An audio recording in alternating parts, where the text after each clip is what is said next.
Bonjour, comment vivre à proximité de l'aéroport de Genève? Un aéroport qui dépasse actuellement toutes les prévisions de croissance, alors que Lyon et Marseille sont à peu près aux alentours de 8 millions de passagers.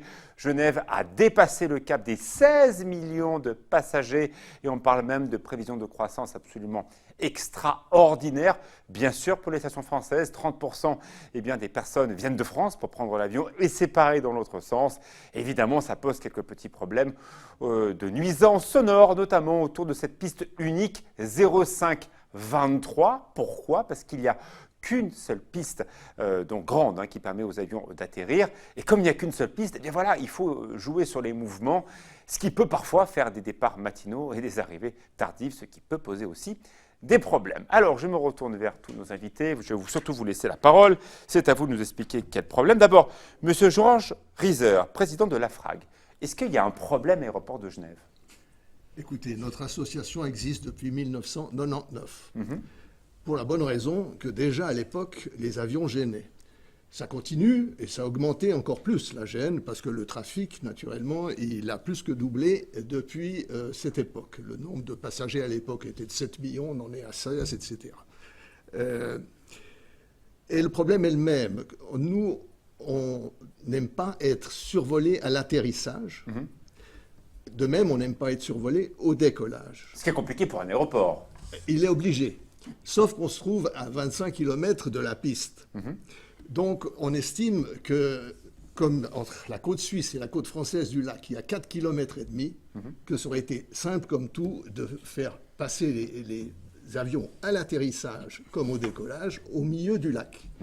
Ça s'est révélé, selon l'Office fédéral de l'aviation civile, confirmé aussi par la DGAC, que c'était un peu problématique. Et bref, ça a été tourné.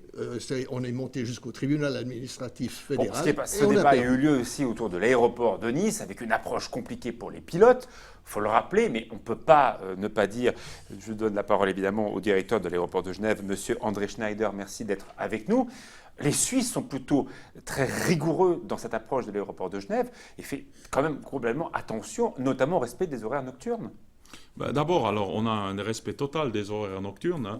Je veux dire, on a officiellement le droit de voler entre 5h et minuit. On a déjà choisi unilatéralement de ne pas voler entre 5h et 6h. Et on a quand même des restrictions grandissantes dès 10h le soir. Maintenant, sur les routes qu'on doit choisir, je pense qu'on a même engagé maintenant le discours. Je pense que c'est important qu'on fasse une analyse. Mais là, il faut aussi dire, il y a plusieurs acteurs. Il y a la DGAC, il y a Skyguide, qui est les contrôleurs aériens de cette région-là. Mais je pense qu'il y a une reconnaissance grandissante qu'il faut maintenant mieux réfléchir où on fait passer les avions. Donc vous êtes d'accord pour ouvrir un débat là-dessus? Absolument. Je veux dire, à la fin, je pense qu'il faut se rendre compte que l'aéroport apporte beaucoup de bien, mais aussi quelques embêtements. Et on ne peut pas délier l'un de l'autre. Mais je pense quand même que toute la région profite grandement économiquement de l'impact.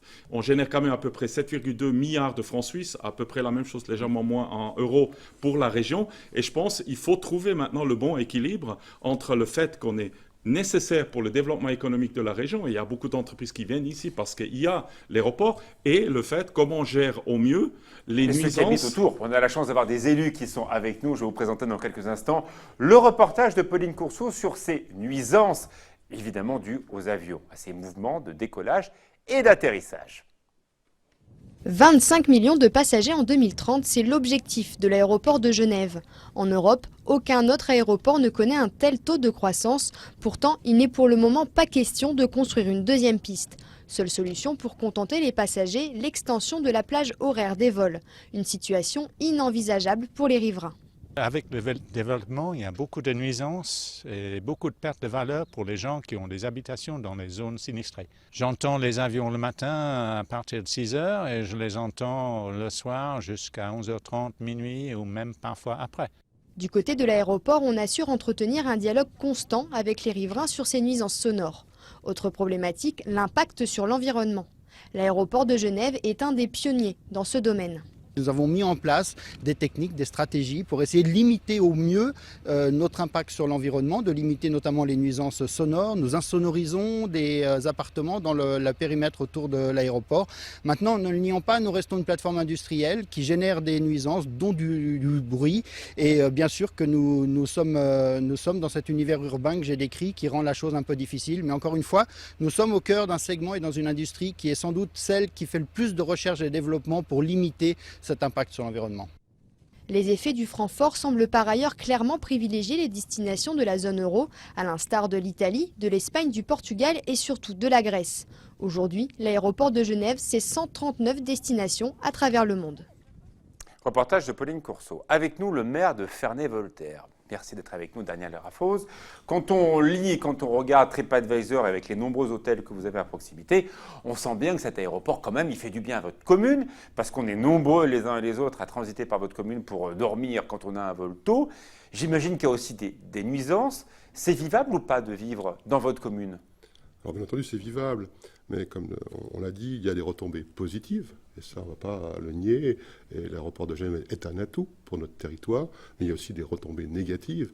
Et Ferney-Voltaire, et je dirais en première ligne, c'est la commune la plus proche, riveraine de l'aéroport, et qui en subit aussi les conséquences. Alors, pour bien comprendre, il n'y a qu'une seule piste, 05-23. On est sur un axe nord-sud. Parfois, il y a la bise, parfois, c'est le fun. Est-ce que vous êtes plus gêné quand les avions décollent face au nord ou quand les avions décollent face au sud? Pour Ferney-Voltaire, c'est équivalent. C'est pareil pour vous. Ça décolle ou ça atterrit, je dirais, il n'y a pas... Je ne sais pas, moi, malheureusement, je ne suis pas un expert, je ne vis pas chez vous. Est-ce qu'on est plus gêné par un avion qui est en pleine poussée face à votre commune ou plutôt un avion qui atterrit face à Ferney? Alors, bien entendu, parfois, le vent, la bise peut amener, je dirais, un ressenti différent. Mais c'est le vent qui est dominant actuellement dans la région et le vent amène beaucoup plus de bruit dans ces cas-là. Donc pour vous, quand il y a la bise, c'est encore un peu plus compliqué? C'est compliqué, mais je dirais pour les Fernésiens, il y a une certaine accoutumance je dirais, à ce bruit. Mais ce n'est pas que le bruit. L'aéroport, c'est aussi des pollutions. Il ne faut pas le nier, des pollutions, dioxyde d'azote, etc.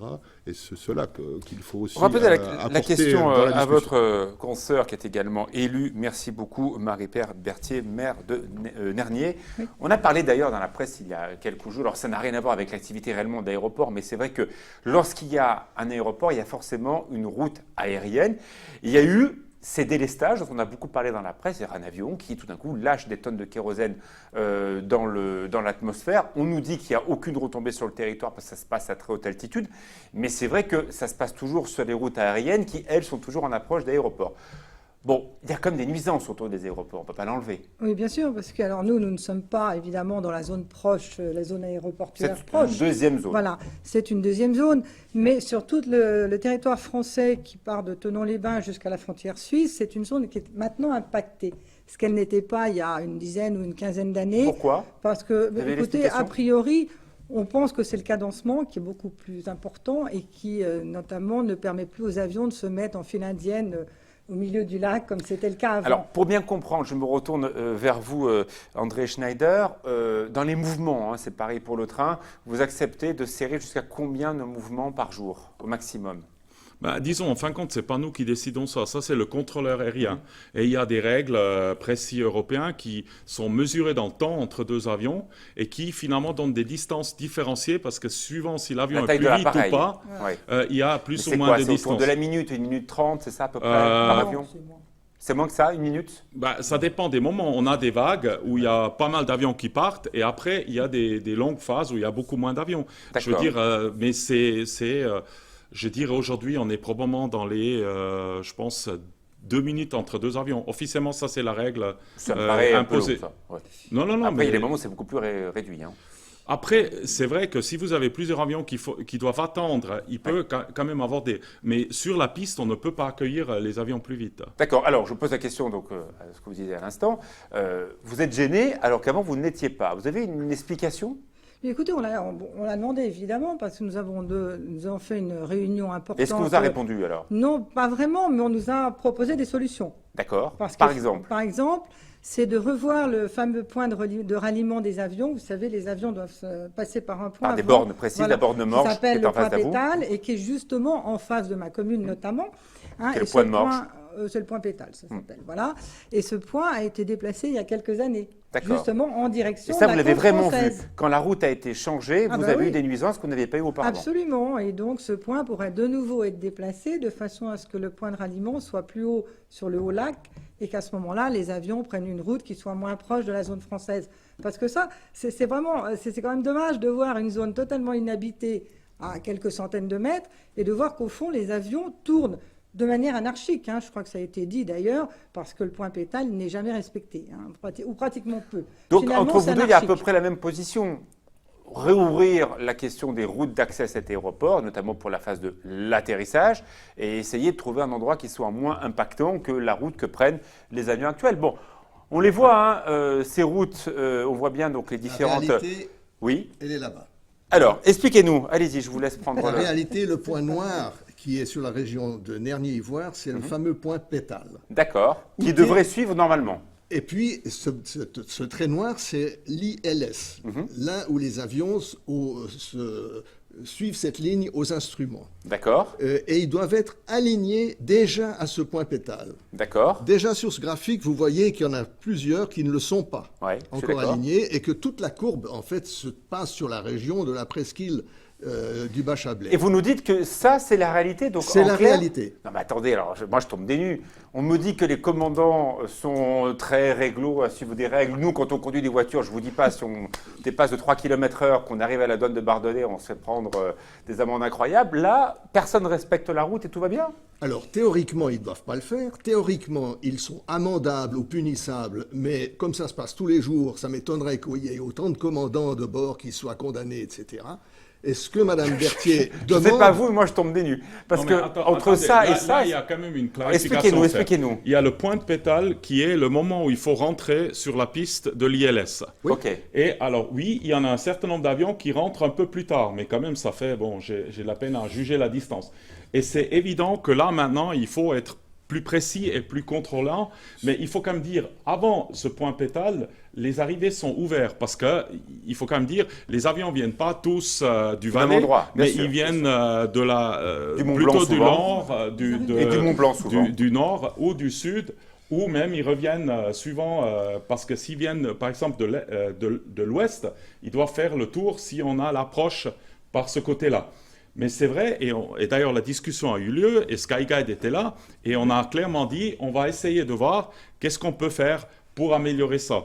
Parce que le point, c'est que c'est évident que là, il y a quelque chose à améliorer, et on le partage totalement. Mais Mais vous est-ce voyez- que c'est faisable? Parce que bon, dans un Oui. avion, lorsqu'il y a du vent, il y a un orage, il y a je sais pas quoi, c'est comme la sécurité des passagers avant non. de faire le joli dessin pour tout contourner la Je vais piste. Répondre. Allez-y, Voilà. après je vous laisse répondre. Donc, avec Skyguide, nous avons eu une discussion vraiment très, très importante où il nous propose une solution qui va être mise à l'étude. Donc, on se revoit au mois de juillet, après les élections françaises, comme on dit. Et puis, on se reverra donc pour justement, on regarde cette solution ensemble.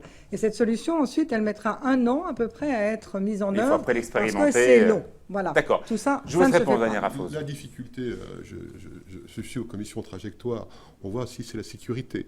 Donc Ah oui, le forcément, pilote est libre dans ses affaires, suivant le type d'avion, virage court, virage long. Oui. Et là, on a une vraie difficulté sur le respect de la borne.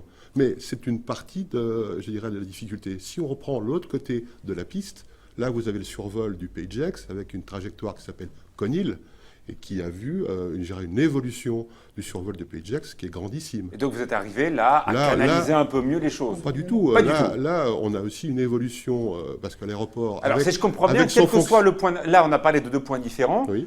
Ils ont la même problématique, c'est-à-dire que les pilotes ne qui est- suivent pas le plan Non, théorique. alors sur la trajectoire Conil, les Expliquez-nous simplement. Moi, ce que je veux comprendre, là, il y a un schéma qui a été adopté et je vois des pilotes qui ne suivent pas la trajectoire qui a été destinée.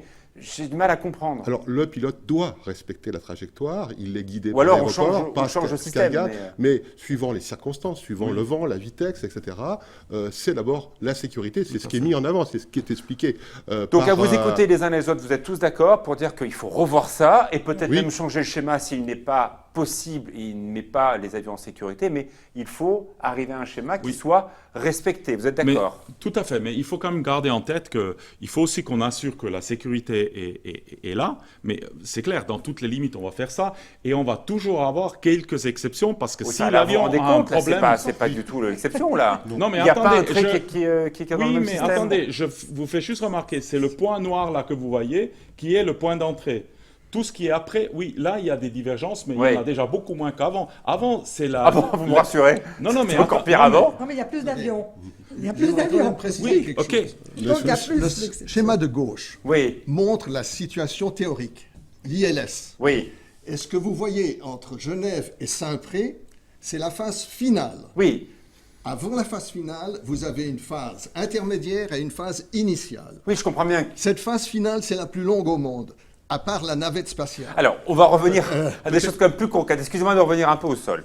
Vous êtes d'accord pour ouvrir un débat, pour définir un schéma théorique d'approche de cet aéroport et après demander aux pilotes de respecter dans la mesure du possible Oui, tout à que fait. tout ceci soit fait. Après, il y a une question, je vais rester très terre à terre, et j'ai demandé à la régie d'envoyer s'il vous plaît les autres graphiques. C'est le programme que vous avez lancé il y a quelques jours, de mesure en temps réel des nuisances autour de l'aéroport de Genève et également les mouvements prévisionnels. Là, c'est nouveau, hein, c'est votre site, vous l'avez lancé la semaine dernière. Nous sommes aujourd'hui le 7, on a enregistré l'émission ce 7 février. Ce sont les mouvements d'hier, donc là, c'est en temps réel. On voit les mouvements d'avion. Et il y a donc un deuxième graphique que l'on va voir. C'est des mesures en temps réel du bruit de la gestion de l'aéroport en temps réel à proximité sur des points. Le Grand Saconnet, également Ferney-Voltaire et un peu plus au nord à Divonne. C'est plutôt une bonne nouvelle, ça. Moi, j'ai une station de mesure à Nernier Oui. qui ne me donne pas tout à fait les mêmes mesures. Voilà, je j'aurais- dépasse. Alors, monsieur le maire de Ferney, Alors, allez-y. une réponse tout à fait, je l'ai déjà dit, c'est pas parce qu'on achète un thermomètre qu'on guérit le malade. Dans cette Ça affaire. va comme plutôt dans le bon sens. Donc c'est dans le bon sens. On va mesurer Oui. le bruit, mais ce bruit est quand même important. Il s'amplifie au vu des cadences et au vu du volume d'appareils qui va augmenter dans Oui, mais il est quand même important à un moment de savoir de quoi l'on parle. Tout à l'heure, on oui. parlait des Alors, trajectoires qui n'étaient pas respectées.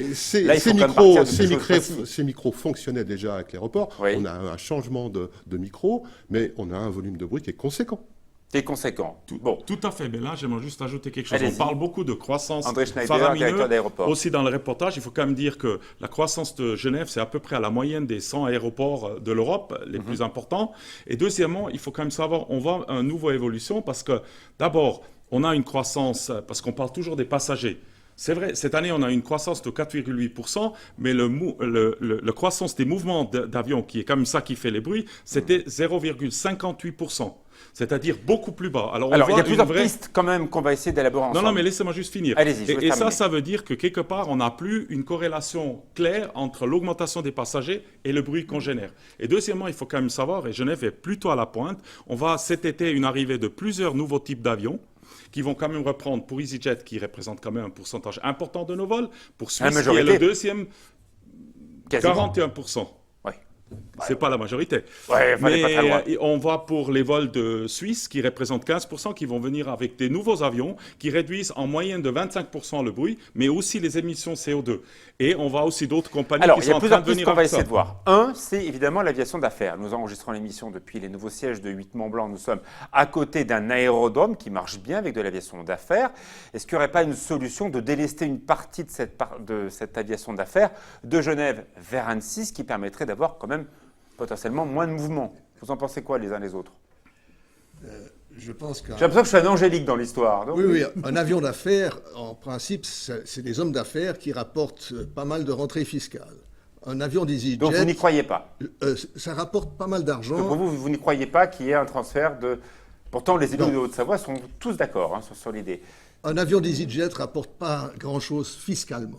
Ça, D'accord. c'est pas vrai. EasyJet couvre de plus en plus des voyageurs d'affaires parce que c'est quand même une partie importante de notre réseau.